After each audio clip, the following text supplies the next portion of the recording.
ଆଜି ରାତିରେ 3 ଥର ପଢ଼ିଦିଅ ଏହି ଗୋଟିଏ ମନ୍ତ୍ର। ସେ ମହିଳା 5 ମିନିଟ୍ରେ ତୁମ ପାଖକୁ ଆସିବ, ଯାହା ଚାହିଁବେ ତାହା କରିବ। ହଁ ଫ୍ରେଣ୍ଡସ୍, ଆଜିର ଏହି ଭିଡ଼ିଓଟିରେ ମୁଁ ଆପଣଙ୍କୁ ଶିଖେଇବି ନାରୀ ମୋହିନୀ ବଶୀକରଣ ବିଦ୍ୟା, ଯାହାକୁ ପ୍ରୟୋଗ କରି ଆପଣ ସୁନ୍ଦରୀରୁ ସୁନ୍ଦରୀ ଝିଅ ବା ବିବାହିତା ନାରୀକୁ ମୁହୂର୍ତ୍ତକ ଭିତରେ ନିଜ ବଶରେ କରିପାରିବେ। ଏହି ବଶୀକରଣ କରିବା ପାଇଁ ଆପଣଙ୍କୁ କୌଣସି ପ୍ରକାର କଷ୍ଟ କାମ କରିବାକୁ ପଡ଼ିବନି କିମ୍ବା କିଛି ବି ପଇସା ଖର୍ଚ୍ଚ କରିବାକୁ ପଡ଼ିବନି। କେବଳ ଯେତେବେଳେ ଆପଣ ରାତିରେ ଶୋଇବା ପାଇଁ ଯିବେ ଏହି ମନ୍ତ୍ରକୁ 3 ଥର ପଢ଼ିବାର ଅଛି। ତାପରେ ଦେଖିବେ ଚମତ୍କାର।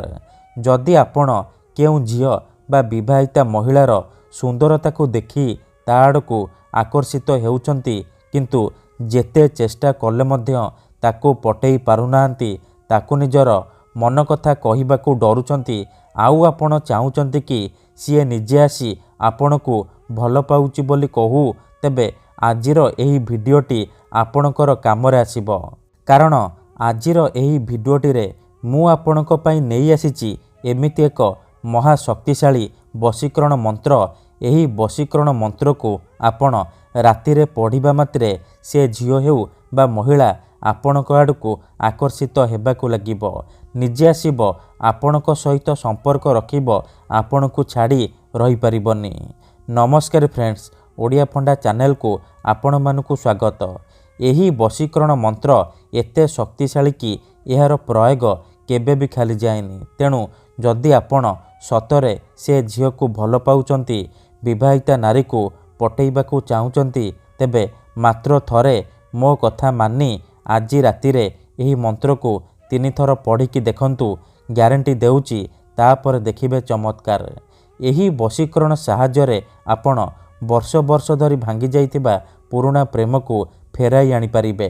ଶାଶୁ, ନଣନ୍ଦ, ଦିଅର, ଭାଉଜ କାହାକୁ ବି ନିଜ ବଶରେ କରି ତାଠାରୁ ନିଜର ମନ ମୁତାବକ କାମ ହାସଲ କରିପାରିବେ। କିମ୍ବା ଯଦି କେଉଁ ଝିଅ ଆପଣଙ୍କୁ ଭାව ଦେଉନି, ଆପଣଙ୍କ ସହିତ କଥା ହେଉନି, ଆପଣଙ୍କୁ ଦେଖିଲେ ଇଗ୍ନୋର କରୁଛି, ତେବେ ମାତ୍ର ଥରେ ମୋ କଥା ମାନି ଆଜି ରାତିରେ ଏହି ମନ୍ତ୍ରକୁ 3 ଥର ପଢ଼ିକି ଦେଖନ୍ତୁ। ସକାଳ ହେବା ମାତ୍ରେ ସେ ଝିଅ ନିଜେ ଆସିବ, ଆପଣଙ୍କ ସହିତ କଥା ହେବ, ଆପଣଙ୍କୁ ଭଲ ପାଉଛି ବୋଲି କହିବ। ଆପଣଙ୍କ ପ୍ରେମରେ ଏମିତି ଦିବାନୀ ହେଇଯିବ କି ଆପଣଙ୍କୁ ନ ଦେଖି ରହିପାରିବନି। ଠିକ୍ ଅଛି, ତେବେ ଏହି ବଶୀକରଣକୁ ଆପଣ କିପରି କରିବେ? ରାତିରେ ଶୋଇବା ପୂର୍ବରୁ ଆପଣ 3 ଥର କିପରି ମନ୍ତ୍ରକୁ ପଢ଼ିବେ ମୁଁ ଆପଣଙ୍କୁ ଶିଖେଇବି। ସମ୍ପୂର୍ଣ୍ଣ ପ୍ରୟୋଗ ବିଧି ଠିକ୍ ଭାବରେ ଶିଖେଇବି। ଜାଣିବା ପାଇଁ ଭିଡ଼ିଓଟିକୁ ପୁରା ଧ୍ୟାନ ସହିତ ଶେଷ ପର୍ଯ୍ୟନ୍ତ ଦେଖିବେ। ଅଧାରୁ ଛାଡ଼ିକି ପଳେଇଲେ ଆପଣ କିଛି ବି ବୁଝିପାରିବେନି।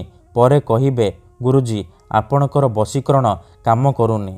ଦେଖନ୍ତୁ, ଯେଉଁପରି ଆପଣ ଭଗବାନଙ୍କୁ ମାନୁଛନ୍ତି, ଭଗବାନଙ୍କ ଉପରେ ବିଶ୍ୱାସ ରଖିଛନ୍ତି, ନିଜର ସବୁ ଦୁଃଖ କଷ୍ଟ ଅସୁବିଧା ଭଗବାନଙ୍କୁ ଜଣାଉଛନ୍ତି, ଯଦି ସେ ଅସୁବିଧାର ସମାଧାନ ନ ହେଲା ତାହାର ମାନେ ନୁହେଁ କି ଭଗବାନ ନାହାନ୍ତି। ସେହିପରି ତନ୍ତ୍ର ମନ୍ତ୍ର ହୁଏ, ବଶୀକରଣ କାମ କରେ, କିନ୍ତୁ ଏହାକୁ ଆପଣଙ୍କୁ ସିଦ୍ଧ କରିବାକୁ ପଡ଼ିବ। ପ୍ରୟୋଗ ବିଧିକୁ ଠିକ୍ ଭାବରେ କରିବାକୁ ପଡ଼ିବ। ମୁଁ ଆପଣଙ୍କୁ ଯେମିତି ଶିଖେଇବି ଆପଣଙ୍କୁ ଠିକ୍ ସେହିପରି କରିବାକୁ ପଡ଼ିବ। ତେବେ ଯାଇ ମୁଁ ଆପଣଙ୍କୁ ଗ୍ୟାରେଣ୍ଟି ଦେଉଛି, ଆପଣ ଯେତେ ସୁନ୍ଦରୀ ଝିଅକୁ ଚାହିଁବେ ପଟେଇ ପାରିବେ। ସୁନ୍ଦରୀ ପଡ଼ିଶା ଘର ଭାଉଜଠାରୁ ନିଜର ମନ ମୁତାବକ କାମ ହାସଲ କରିପାରିବେ। ଠିକ୍ ଅଛି, ତେବେ ଚାଲନ୍ତୁ ଜାଣିବା ଏହି ବଶୀକରଣ ଆପଣ କିପରି କରିବେ। ତା ପୂର୍ବରୁ ଯଦି ଆପଣ ଆମ ଚ୍ୟାନେଲକୁ ନୂଆ ଆସିଛନ୍ତି, ତେବେ ଦୟାକରି ଚ୍ୟାନେଲକୁ ସବସ୍କ୍ରାଇବ୍ କରି ପାଖରେ ଥିବା ବେଲ୍ ଆଇକନ୍କୁ ମଧ୍ୟ ଦବାଇ ଦିଅନ୍ତୁ, ଯାହାଦ୍ୱାରା ଆମେ ଯେଉଁ ବି ଭିଡ଼ିଓ ଅପଲୋଡ଼ କରିବୁ ସର୍ବପ୍ରଥମେ ଆପଣ ଦେଖିପାରିବେ ଆଉ ତାହାର ଲାଭ ପାଇପାରିବେ। ମନେ ରଖନ୍ତୁ, ଏହି ବଶୀକରଣ ବିଧିକୁ ଆପଣ କେବଳ ମଙ୍ଗଳବାର ଦିନ କରିବେ। ଏହି ବଶୀକରଣ କରିବା ପାଇଁ ଆପଣଙ୍କୁ କିଛି ସାମଗ୍ରୀ ଦରକାର, ଯେମିତିକି ଖଣ୍ଡେ ସାଧା କାଗଜ, ଅଳ୍ପ ଟିକେ ଲାଲ ସିନ୍ଦୁର ଆଉ ଗୋଟିଏ କଳା କଲମ। ଏତିକି ଜିନିଷ ଆଣିସାରିବା ପରେ ଆପଣ କ'ଣ କରିବେ, ଯେତେବେଳେ ରାତିରେ ଶୋଇବା ପାଇଁ ଯିବେ ନିଜ ବିଛଣା ଉପରେ ବସି ପଡ଼ିବେ। ତାପରେ ଯେଉଁ କାଗଜ ଆଣିଛନ୍ତି ସେ କାଗଜରେ କଳା କଲମର ସାହାଯ୍ୟରେ ଗୋଟିଏ ମନ୍ତ୍ର ଲେଖିବେ। ମନ୍ତ୍ରଟି ଧ୍ୟାନ ସହିତ ଶୁଣନ୍ତୁ। ଓମ୍ ଭଗବତେ କାମଦେବାୟ ଆମୁକଂ ବଶଂ କୁରୁ କୁରୁ ସ୍ୱାହା। ଆମୁକଂ ଜାଗାରେ ଆପଣ ସେଇ ଝିଅ ବା ମହିଳାର ନାମ ଲେଖିବେ ଯାହାକୁ ଆପଣ ନିଜ ବଶରେ କରିବାକୁ ଚାହୁଁଛନ୍ତି। ମନ୍ତ୍ର ଲେଖି ସାରିବା ପରେ ଆପଣ କ'ଣ କରିବେ, ସେ ମନ୍ତ୍ର ଉପରେ ଅଳ୍ପ ଟିକେ ଲାଲ ସିନ୍ଦୁର ପକାଇଦେବେ।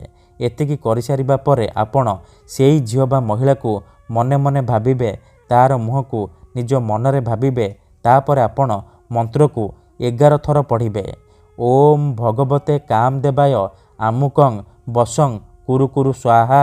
ଆମୁକଂ ଜାଗାରେ ଆପଣ ସେଇ ଝିଅ ବା ମହିଳାର ନାମ କହିବେ ଯାହାକୁ ଆପଣ ନିଜ ବଶରେ କରିବାକୁ ଚାହୁଁଛନ୍ତି।